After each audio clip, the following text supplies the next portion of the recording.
안녕하세요, 뉴스반장입니다. 과연 이 사람이 경제는 알까요? 아니면 민생지원이나 복지정책에 대한 최소한의 이해는 가지고 있는 걸까요? 무식하면 용감하다는 말이 이 사람 앞에서는 땅마저 떨어지는 말인데요. 어떻게 이런 자가 한 국가의 지도자가 될 수 있었던 걸까요? 이건 뭐 그냥 극우 유튜버, 양아치들 말싸움 수준인데요. 아무런 준비도, 최소한의 기본 개념도 상식도 없는 이 무식함, 어떠한 말로도 설명이 불가능한 희대의 무대뽀 아나무인 꼴통의 진수, 이런 자가 지금 대한민국 대통령을 하고 있습니다.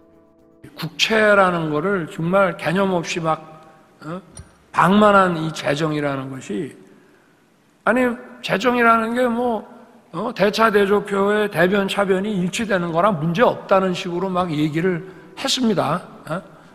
아니 그럴 것 같으면 왜 25만 원만 줍니까?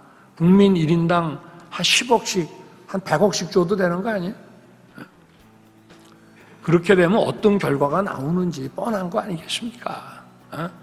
일단 물가가 상상을 초월하게 오를 뿐 아니라 대외 신인도가 완전히 추락을 해서 이 대한민국 정부나 대한민국 기업들이 이게 밖에서 활동을 할 수도 없을 뿐 아니라 우리가 우리 자원을 가지고 제야자원이라든지 부존 자원을 가지고 우리가 자급자족하는 나라가 절대 아니지 않습니까? 우리나라는 오로지 자랑밖에 없습니다. 자랑밖에. 들여다가 가공 잘해서 또 비싸게 팔고 좋은 서비스 생산해내고 이런 것밖에 없는데, 그리고 미국 금리 올라도 우리는 저금리를 유지해야 되는 거 아니냐. 일본 봐라. 일본하고 완전히 다르죠. 금리를 어느 정도로 맞춰갈 수밖에 없고, 안 그러면 자본이 다 이탈되니까. 저희가 왜 수출 드라이브를 2022년 가을부터 제가 건조하십니까? 금리를 그래도 미국 금리를 좀 격차를 어느 정도 두면서 완전히 접근 안 시키고 가려고 하니까 달러가 유출이 된단 말이에요. 더 벌어야 되겠다고 생각해서 수출 드라이브를 건 겁니다. 그때 우리가 금리, 외환 이런 걸 가지고 경제 점검회의를 하다가 문체부의 우리 K 컨텐츠 수출이 어마어마한 규모라는 것을 알고, 야 우리가 이거를 금리와 환율만 가지고 대응할 것이 아니라 우리가 달러를 더 벌자 말이지. 그렇게 해서 정부가 수출 드라이브를 건 거예요. 물론 지금은 해외 시장이라고 하는 것이 정말 자유무역주의 이런 WTO 체제가 작동이 제대로 안 되고 공급망도 분열돼 있고 시장도 블록화돼 있기 때문에 또 정부가 나서가지고 외교 안보적인 협력과 이런 걸 가지고 우리 기업들이 해외에서 뛸 수 있는 운동장도 만들어야 되지만 처음 수출 드라이브를 걸어야 되겠다고 판단한 것은 우리 외환 부족을 막기 위한 거였습니다. 정말 그런 상황에서 국민들 어려우시지만 정말 팬데믹이 이제 끝나가니까 그야말로 경제 쓰나미가 몰려오는 상황에서 시작을 해서 많은 분들이 정말 고생도 하시고 우리 국민과 기업이 정말 어려움을 잘 감당하면서 열심히 뛰어서 이제 조금 안정이 됐는데, 그러니까 우리가 이제 서민과 자영업자 소상공인들을 좀 돌아봐야 되겠다. 그런데 우리가 이 맞춤형 지원을 이제 그냥 돈을 논아주는 것이 아니라 맞춤형 지원을 아주 합리적으로 정말 필요한 걸 해야 되는데, 그러려고 그러면은 그 원인을 정확히 알아야 됩니다.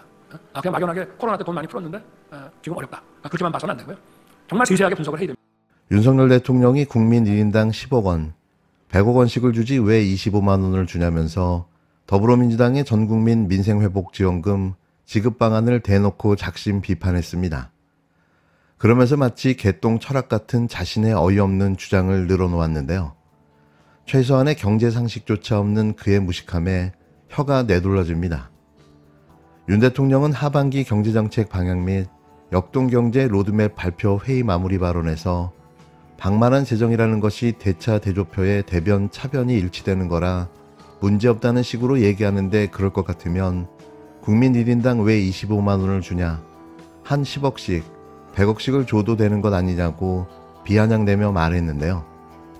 이는 이재명 민주당 대표와 문재인 전 대통령을 겨냥한 발언으로 아직도 전 정부 탓, 그리고 야당 탓을 하며 자기 합리화에 여념이 없는 겁니다. 이어 그렇게 되면 어떤 결과가 나올지 뻔할 것 아니겠냐. 일단 물가가 상상 초월하게 오를 뿐만 아니라 대외 신임도도 추락해서 정부나 기업들이 밖에서 활동할 수 없게 된다는 아무 말 대잔치를 시작했는데요. 민주당은 국민 1인당 25만 원 상당의 지역사랑 상품권을 지급하자는 민생회복지원금 특별법을 추진해왔지만 정부 여당은 포퓰리즘식 퍼주기는 안 된다며 반대 입장을 분명히 해왔습니다. 또 현재 우리나라 경제가 어려운 원인 중 하나로 문재인 정부 때의 코로나19 대책을 꼽았는데요. 집권 3년 차에 접어든 이 시점에도 전 정부 탓을 해대는 한심한 작태를 보이고 있는 겁니다. 윤 대통령은 우리 정부가 물려받은 경제는 대선 때도 얘기했지만 팬데믹 때 영업 규제가 과도할 뿐만 아니라 좀 불합리했다며 정책에 디테일이 없는 거다. 그렇게 해놓고 대출은 또 해주니까 이게 지금까지 계속 남아서 오는 것이라고 문재인 정부를 싸잡아 비판했는데요. 오죽 할 말이 없으면 또 전 정부 탓을 해대나 싶은 거죠. 이 정부는 아무런 대책도 대안도 없는데요. 매번 앵무새 같은 소리만 읊어대며 그때그때 땜빵식 국정 운영을 하고 있는 겁니다. 이게 진짜 얼마나 갈까요? 아니, 얼마를 더 버틸 수 있을까요? 한순간에 무너져 버릴지도 모르는 대한민국. 모두가 그의 탄핵을 기다리고 있을지도 모릅니다. 오늘 오전 윤석열 대통령에 대한 탄핵소추 국민청원에 100만 명이 넘는 국민께서 동참하셨습니다. 100만에 이르는 국민께서 아직도 임기가 3년이나 남은 대통령에 대해 즉각적인 탄핵소추를 청원한 것은 한국 정치사의 유례를 찾기 어렵습니다. 이번 국민청원은 해병대원 순직 사건과 수사 외압 의혹에서 촉발되었습니다. 국민께서는 해병대원의 억울한 죽음을 정권 차원에서 덮으려고 수사에 외압을 행사하는데 분노하고 계십니다. 순직 해병대원 수사 외압 의혹은 고물가, 고금리로 고통받는 민생을 외면하고 이태원 참사에서 보듯 국민의 생명을 포기한 윤석열 정부의 국민에 대한 태도를 보여줍니다. 그런데도 윤석열 정부는 쏟아지는 대통령 배우자에 대한 의혹과 정부의 무능과 무책임에 대한 비판을 덮는 데만 급급합니다. 눈 떠보니 후진국, 이런 정부는 처음이라는 한탄이 100만을 넘어선 국민청원에 담겨 있습니다. 윤석열 대통령은 지난 2년의 국정이 국민께 얼마나 깊은 상처를 남겼는지 되돌아보며 불통과 독선의 국정을 반성하고 민심을 받들어 국정을 전환하는 계기로 삼길 바랍니다. 더불어민주당은 100만 국민의 요구를 무겁게 받아들이며 더불어민주당은 100만 국민의 요구를 무겁게 받아들이며 법제사법위원회의 청원심사 소위와 전체 회의를 통해 관련 법령에 따라 엄정히 심사하겠습니다. 또한 심사 과정에서 청원 내용에 대한 심도 있는 심사를 진행하기 위해서 필요하다면 청문회 등의 절차 역시 실시하겠습니다. 더불어민주당은 100만 국민의 뜻을 모은 만큼 민의를 깊이 새겨 국회가 나아갈 길을 찾겠습니다. 윤석열 대통령의 탄핵안 발의를 요구하는 국회 청원 동의가 3일 오전 100만 명을 넘어선 가운데 더불어민주당 김승원 의원이 청원을 지체 없이 처리하겠다는 아주 시원한 입장을 밝혔습니다. 청원안이 회부된 국회 법사위 야당 간사인 김 의원은 자신의 SNS에 탄핵 청원이 단 14일 만에 100만 촛불이 되었다며 법사위 간사로서 국민의 뜻을 받들겠다고 말했는데요.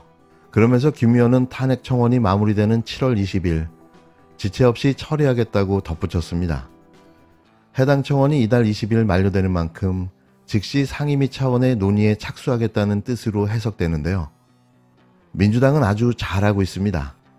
독선과 독단의 일방통행, 불통정치를 고집하는데 대화와 타협이 들어설 자리가 있으리 만무합니다. 국민은 정신 좀 차리라고 그간 수도 없이 일갈하고 총선에선 엄중한 심판까지 했지만 바뀐 것은 아무것도 없습니다. 국정쇄신 약속은 헌신짝처럼 내던져버렸고 총리를 포함한 내각 혁신 다짐 또한 흔적도 없이 사라졌습니다. 총선 직후 국민 명령인 해병대원 특검법에 대해서도 거부권을 휘둘렀고 김홍일 방통위를 앞세워 방송장악 쿠데타까지 벌이고 있습니다. 혼을 내고 회초리를 들어도 대통령이 요지부동 마이동풍이니 2주도 안 되는 짧은 기간에 100만 명이 탄핵 청원에 동참하는 것입니다. 민주당 지도부도 이 같은 탄핵 청원 열기는 윤 대통령이 총선 민심을 받들고 있지 않기 때문이라며 비판의 목소리를 높였습니다. 조국혁신당 조국 대표도 총선을 통한 심판에도 변화가 없자 국민 인내심이 바닥에 다다른 결과라며 심리적 탄핵이 법적 탄핵으로 이어지려면 대통령 부부의 불법을 입증하는 증거를 더 찾아봐야 한다고 말했는데요. 앞서 대통령실 관계자는 이번 청원과 관련해 명백한 위법의 사항이 있지 않는 한 탄핵이 가능하다고 보지 않는다며 첫 입장을 밝혔습니다. 이 관계자는 민주당 김용민 의원이 청원을 받아 심사하겠다는 방침을 밝힌 데 대해서는 정치적으로 탄핵을 계속 언급하면서 국정이 잘 진행될 수 없게 만드는 상황이 온 것 같다고 밝혔는데요. 뭐가 문제죠? 윤 대통령이 좋아하는 원칙대로 법대로 처리하겠다는 게 무슨 문제가 되는 걸까요? 모든 건 적법한 절차에 따라 합리적으로 투명하게 진행될 겁니다. 박근혜 탄핵이 그랬던 것처럼 말이죠.